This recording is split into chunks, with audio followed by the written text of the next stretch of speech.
TDP senior నాయకులు మాజీ మంత్రి దేవినేని ఉమా మీడియాతో మాట్లాడుతున్నారు. ఇప్పుడు ఆ లైవ్ చూద్దాం. అమరావతిలో ఇటుకి పెట్టావా?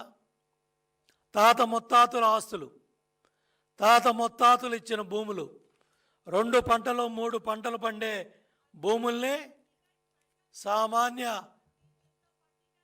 పేద మధ్యతరగతి వర్గాలకు సంబంధించిన రైతాంగం 34,000 ఎకరాలు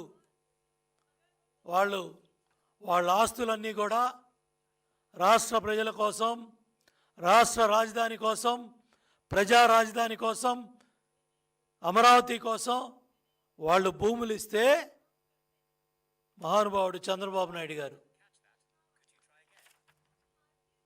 సెక్రటేరియట్ భవనాలు కట్టారు. 2017లోనే చెట్టు కింద ఉన్న పరిపాలనని, బస్సులో ఉండి పరిపాలన ప్రారంభం చేసిన రాష్ట్రాన్ని సెక్రటేరియట్ భవనాల్లో తీసుకొచ్చారు.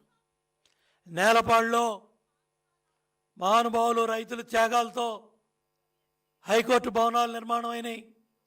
ఆ హైకోర్టు భవనాలు నేలపాడులో నిర్మాణం కాకపోతే ఇవాళ మాట్లాడే గొంతులన్నీ కూడా లేకుండా చేసేవాడి, ఆ గొంతులను కూడా నులివేసేవాడి. సోషల్ మీడియాలో రంగనాయకమ్మ గారి హోటల్ దగ్గర నుంచి సామాన్య మానవుడు దాకా, నిన్న గురజాల నియోజకవర్గంలో ఒక ఎస్టీ మహిళని మంచినీళ్ళు అడిగితే చంపేశారంటే, ట్రాక్టర్ పెట్టి తొక్కిచ్చావంటే ఎంత దుర్మార్గ ప్రభుత్వం నీది, ఎంత కిరాతక ప్రభుత్వం నీది, ఎంత ఫ్యాసిస్ట్ మెంటాలిటీ ఉన్న ప్రభుత్వం నీది జగన్ రెడ్డి.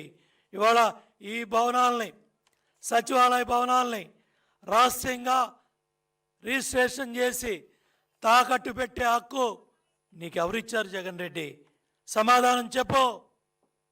ఆ భూములన్నీ కూడా అమరావతి రైతాంగం రాష్ట్రం కోసం ఇచ్చిన త్యాగాలు చేసిన భూములు. 1600 రోజులుగా బెళ్ళాంబెట్టెలను వదిలేసి ఎస్సీ ఎస్టీ కేసులు పెట్టించుకొని జైళ్ళకి వెళ్ళి ప్రాణత్యాగాలు చేసి గుండెలాగిపోయి వాళ్ళు పోరాటాలు చేస్తూ ఉంటే, వాళ్ళ భూముల్లో కట్టిన సచివాలయాల్ని తాకట్టు పెట్టే హక్కు నీకు ఎవరిచ్చారు? సిగ్గుందా? ఈ రాష్ట్ర ముఖ్యమంత్రి జగన్ రెడ్డిని నేను ప్రశ్నిస్తా ఉన్నా, ఎవడిచ్చాడు నీకు అధికారం? ఇవాళ 12 లక్షల కోట్లు అప్పు తెచ్చావు. ఏం చేశావు ఈ డబ్బులు? చంద్రబాబు నాయుడు గారు 68,000 కోట్లు ఖర్చు పెట్టి రాష్ట్రంలో పెండింగ్ ప్రాజెక్టులన్నీ కూడా 62 ప్రాజెక్టులు పరిగెత్తించి 23 ప్రాజెక్టులు పూర్తి చేసి మిగతా ప్రాజెక్టులన్నీ పరిగెత్తించి 68,000 కోట్లతో ఇరిగేషన్ రంగానికి స్వర్ణయుగంగా పోలవరాన్ని 72% పూర్తి చేసి, పట్టిసీమ నీళ్లతో 13 లక్షల ఎకరాలు కృష్ణా డెల్టాని బతికిచ్చి, పురుషోత్తపట్నం ద్వారా గోదావరి జిల్లాలను బతికిచ్చి, ఉత్తరాంధ్ర సుజల స్రవంతి పనులు చేసి పోలవరాన్ని 72% తీసుకెళ్ళి, సంగండే బ్యారేజ్, నెల్లూరు బ్యారేజ్ పనులు పూర్తి చేస్తే గేట్లు పెట్టుకొని కులుకుతున్నావు. సిగ్గుందా జగన్ రెడ్డి నీకు? వెలుగొండను గాలికి వదిలేసావు. వెలుగొండ ప్రాజెక్ట్ ఎప్పుడో పూర్తి అయ్యేది.